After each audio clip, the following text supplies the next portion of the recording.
Hello friends, I'm doctor Mukesh Goyal. I hope कि आप बहुत अच्छे हैं। और फ्रेंड्स, एक बहुत जेन्युइन मुद्दे के बारे में हम बात करने जा रहे हैं।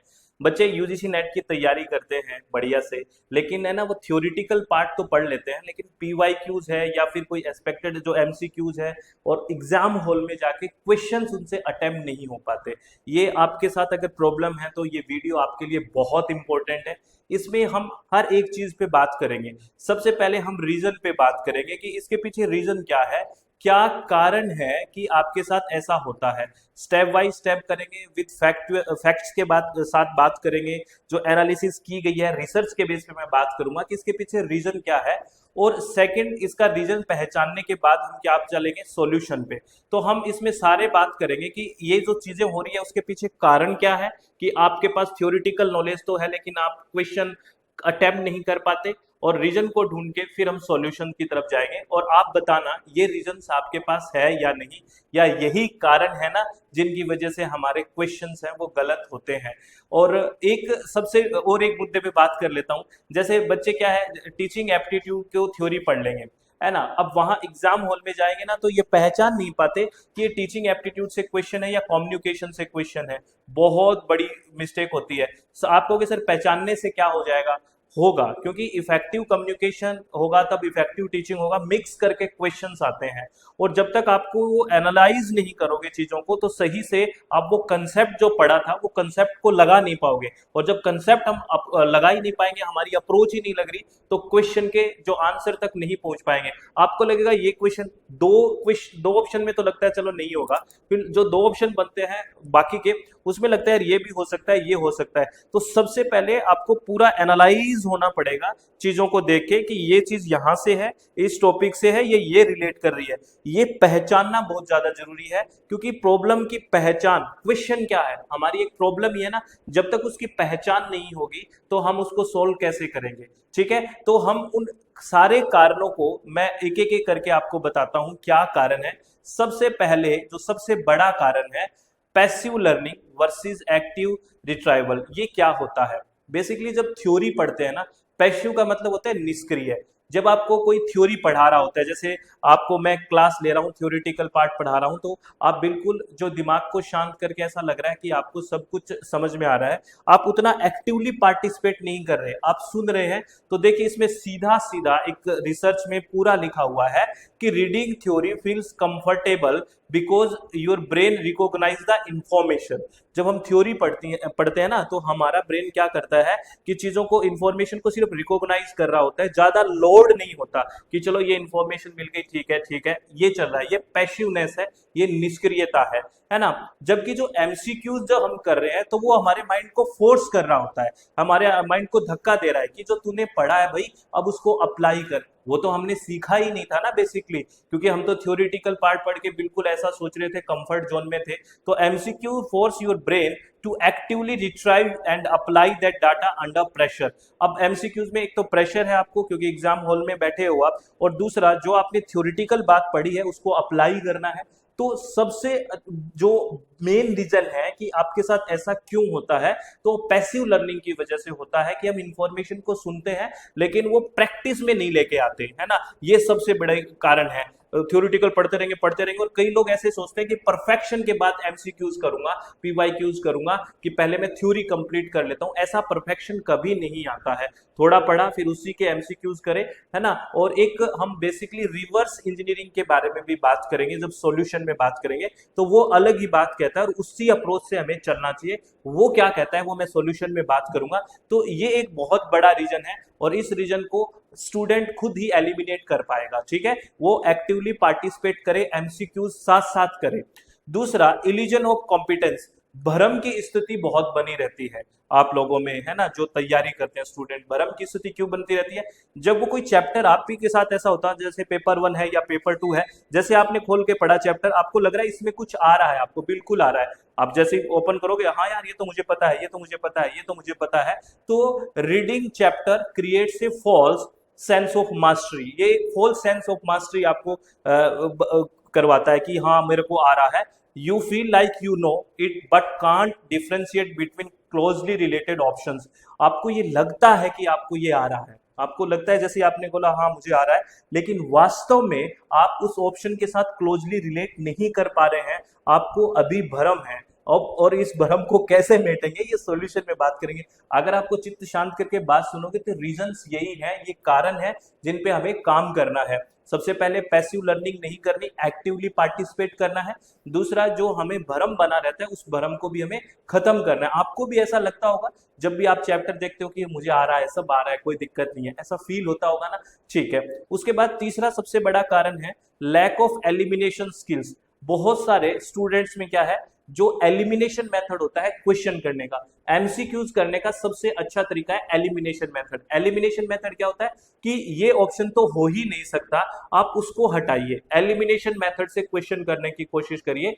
क्योंकि आप कहते हो सही ऑप्शन सेलेक्ट करने की सोचते हो, किसमें सही कौन सा है, सही कौन सा है, और ये सही की जो अप्रोच होती है ना कि सही ढूंढूं, तो उसमें आपको एक क्लोजली रिलेटेड जो चीजें होती है ना, वो आपको बहुत परेशान करेगी। लेकिन एलिमिनेट करिए, जैसे ए बी है, सी डी है, तो आपको अब ऐसे क्वेश्चन आने लगे ना, ए और बी होगा, बी और सी होगा, सी और डी, तो आप ऐसा एलिमिनेट करिए कि ये तो हो ही नहीं सकता, आपके दो तीन ऑप्शंस तो वैसे ही कट जाएंगे। तो आप अपने क्वेश्चन करने की अप्रोच में एलिमिनेशन स्किल है वो लेके आइए। यानी एलिमिनेशन स्किल का मतलब समझ गए ना, कि यानी वो ऑप्शन आपको काटना ही काटना है ना, कि ये हो ही नहीं सकता, यानी कि सही नहीं ढूंढ के कान को उल्टा पकड़ने की कोशिश करिए कि ये नहीं आ सकता। ठीक है, तो ये एलिमिनेशन मेथड अपनाइए। दूसरा, failure to decode question keyword. आप क्वेश्चन का जो कीवर्ड्स होते हैं उसको बिल्कुल फेल हो जाते हैं। बहुत सारे आपने देखा होगा, दो तीन क्वेश्चन तो ऐसे आपके गलत हो जाते हैं कि सर मैंने नो नहीं पढ़ा, ठीक है ना, एक्सेप्ट नहीं पढ़ा, वो कह रहा था नो वाला, अच्छा मैंने तो वो जो सही वाला वो करवाया। एक्सेप्ट क्वेश्चन था क्या, सिवाय इसके बताना था, ये नहीं पढ़ा, या ओनली बताना था, मोस्ट अप्रोप्रिएट आंसर देना होगा।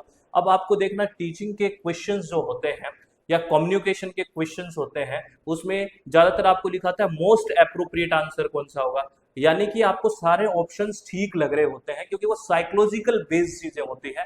तो आपको मोस्ट अप्रोप्रिएट देना होता है कि क्लोजली रिलेट कौन सा कर रहा है इस क्वेश्चन से। तो इन वर्ड्स को क्वेश्चन पढ़ते टाइम आप वर्ड्स को बहुत फोकस करोगे। हम क्या करते हैं, ऑप्शन को बहुत जल्दी देखने शुरू कर देते हैं, जैसे में क्वेश्चन दिखता है ना, सीधा आंसर की तरफ मुंह चला जाएगा। अरे भाई रुक, पहले क्वेश्चन को समझ तो सही ढंग से। अब कहते हैं ना कि जो अच्छा लिसनर होता है वही अच्छा स्पीकर होता है, वैसे एग्जाम में भी ये बात है। अगर आप ढंग से क्वेश्चन को पढ़ोगे, थोड़ा आपको टाइम की कमी नहीं है एग्जाम में, इतनी कमी नहीं है ना इस एग्जाम में बिल्कुल भी कि आपको मारा मारी है समय की। तो थोड़ा सा क्वेश्चन को ढंग से पढ़ें कि अच्छा ये चीजें हैं, ये पूछ रहा है, तो वो सिली मिस्टेक्स आपसे ना हो। क्वेश्चन समझ आया, अब आपने 75% अच्छा काम किया कि क्वेश्चन समझ में आ गया। क्योंकि हमारी प्रॉब्लम ये है कि हमारे को ये नहीं पता हमारी प्रॉब्लम क्या है, क्योंकि जब प्रॉब्लम पता लग जाएगी तो सॉल्यूशन भी हो जाएगा। तो आप प्रॉब्लम को अच्छे से समझिए, उस क्वेश्चन को अच्छे से समझिए, तभी उसका सॉल्यूशन आएगा। उसके बाद आपका जो टाइम मैनेजमेंट है बहुत ही पुअर है। आप ये मान के चलिए, मैक्सिमम स्टूडेंट्स इसलिए एग्जाम खराब कर लेते हैं, उनको आता तो है सर मेरा मेरा पैसे छूट गया था, सर मैंने डीआई में टाइम वेस्ट कर दिया, मैंने ये पैसे पहले कर दिया। ये जो आपका पुअर टाइम मैनेजमेंट है, समय का प्रबंधन बढ़िया नहीं है, ये सबसे बड़ा एक कारण और है आपके फेल होने का। तो टाइम को कैसे मैनेज करें, कैसे प्रबंधित करें, पहली बात तो आप घर से ही ये शुरुआत करें। हम तो क्या करते हैं, जितनी प्रैक्टिस करनी होती है सीधा एग्जाम हॉल में जाके करने हैं, है ना, और जितनी गलती कर रही है सर मैं तो एग्जाम हॉल में जाके गलती करूंगा, ये बहुत बड़ी प्रॉब्लम है। आप जैसे किसी बच्चे को डीआई नहीं आती, मान लेते हैं किसी बच्चे को डीआई या मैथ नहीं आता या पैसेज में प्रॉब्लम है, ये तीन ही ऐसी चीज है बेसिकली जो आप पे छोड़ी है, प्रैक्टिस की है। तो आपने जैसी स्क्रीन ऑन किया क्वेश्चन करने के लिए, आपका डीआई ओपन हो गया, और डीआई ओपन होते ही आपने उसमें पढ़ना शुरू किया, और यार ये परसेंटेज मुझे नहीं आता, ये रेशियो मुझे नहीं आता, ये एवरेज मुझे नहीं आता। आप ऐसे देखोगे उसमें 5-10 मिनट खराब कर दोगे, फिर आपने 5-10 मिनट तो खराब करी, आगे वाले क्वेश्चंस पे इफेक्ट आना शुरू हो जाएगा। अब आपका दिमाग उस अप्रोच से काम नहीं कर पाएगा। तो आप एक चीज समझिए कि ये चीज मुझे चलो टफ लग रही है, इस चीज में मुझे टाइम लगेगा, तो थोड़ा अपने आप को समझदार वाली श्रेणी में लाइए। आप टीचर बनने वाले हैं, रिसर्च में जाने वाले हैं, लेक्चरर बनोगे, असिस्टेंट प्रोफेसर बनोगे, तो आप मैच्योरिटी शो करिए। पेपर में सिर्फ और सिर्फ नॉलेज नहीं देखा जाता, आपका पेशेंस भी चेक किया जाता है कि आप में कितना धैर्य है, आप कितना अच्छे से डिसीजन लेते हो। साइकोलॉजिकल बेस्ड भी बहुत सारी चीजें होती है, तो आपको क्या करना है, बिल्कुल रुक जाए कि कोई बात नहीं, इसको मैं छोड़ देता हूँ, मैं आगे वाले क्वेश्चंस करता हूँ। पहले वो क्वेश्चंस करने की कोशिश पक्का करें जिनमें आपको लगता है कि इसमें तो मुझे टिक करना है, क्योंकि बाकी का जो पोर्शन है इन 3 यूनिट को छोड़ दें पेपर 1 में, तो थ्योरेटिकल पार्ट्स भी आता है, सीधा थ्योरेटिकल पार्ट है, अगर आ रहा है तो ठीक है, नहीं आ रहा है तो ठीक है। इन 3 चीजों के लिए आप कोशिश करिए, पेपर 1 में अगर मैं बात करूं तो 15-20 मिनट बचा लीजिए, बाद में बहुत अच्छे से करना है, इनको भी गलत नहीं करना है, लेकिन ये गलत होता है प्रेशर की वजह से कि टाइम नहीं रहेगा, टाइम नहीं रहेगा, इनके लिए स्पेयर में टाइम रख लीजिए, उनको थोड़ा जल्दी करना है, क्योंकि वो तो ऑप्शन अगर आ रहा है तो टिक ही करना है, वहां क्वेश्चन में टाइम नहीं लगेगा।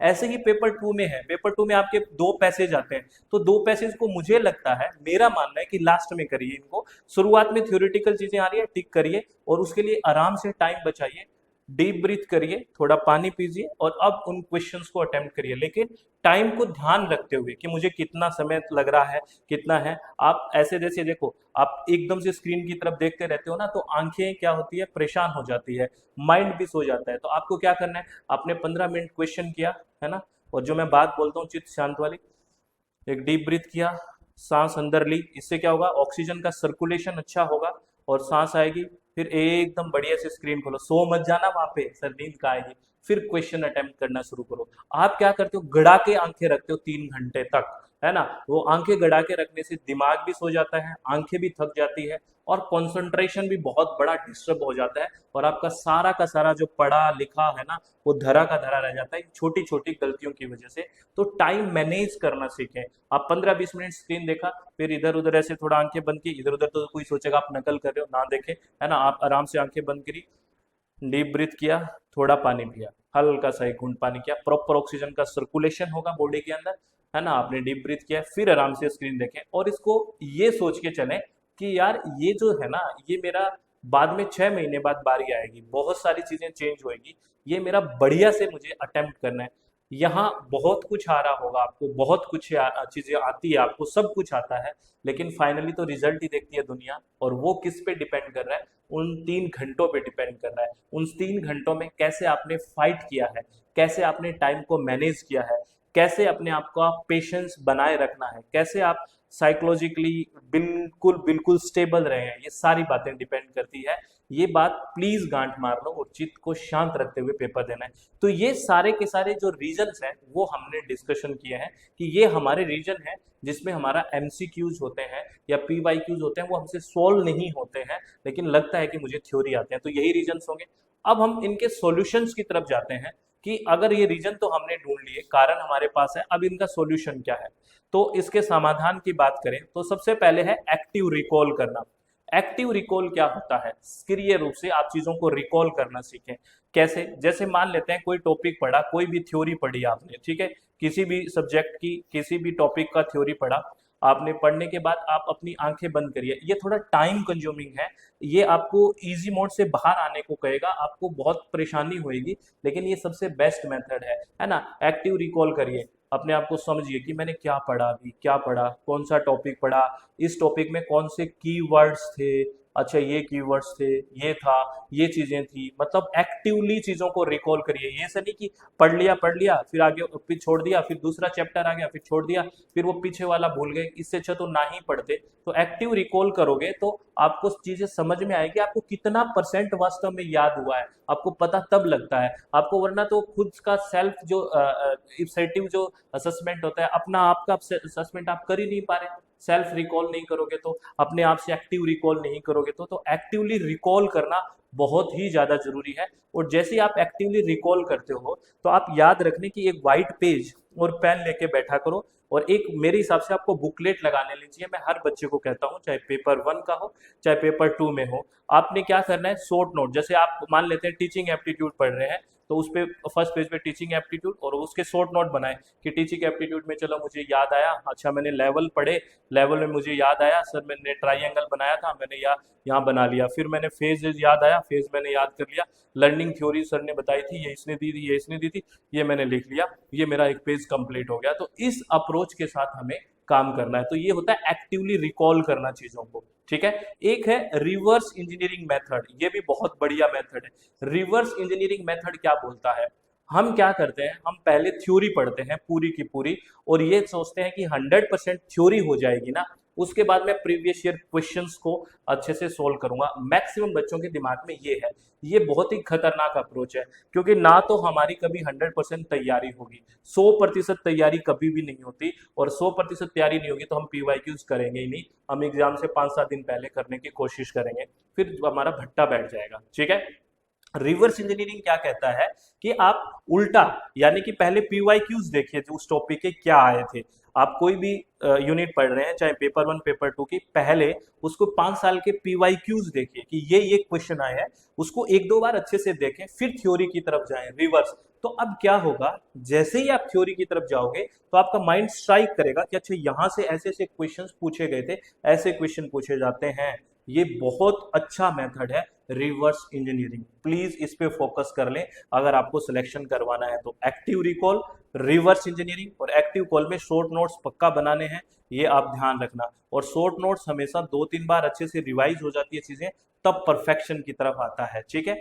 एक एलिमिनेशन मेथड जो हमने बात की थी कि इसको अपना लीजिए जब भी आप, ये मैं सॉल्यूशंस की बात कर रहा हूं, जो हमारी प्रॉब्लम्स थी कि हम लैक ऑफ एलिमिनेशन मेथड थे, एलिमिनेशन अपना लीजिए। आप ये अपना लीजिए कि ये ऑप्शन तो हो ही नहीं सकता, वैसे चलिए सही ढूंढने की मत कोशिश करिए, गलत ढूंढिए और कि ये नहीं हो सकता, और उस अप्रोच से काम करना है।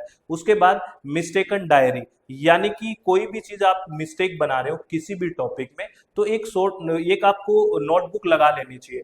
आप इतना देखो, देखो हार्ड वर्क करना होता है, हार्ड वर्क के साथ स्मार्ट वर्क भी होता है। जब तक आप नोटबुक में ये नहीं लिखोगे कि इस टॉपिक में, इस यूनिट के इस टॉपिक में मुझे ये प्रॉब्लम है, तो उस प्रॉब्लम का सॉल्यूशन कैसे होगा।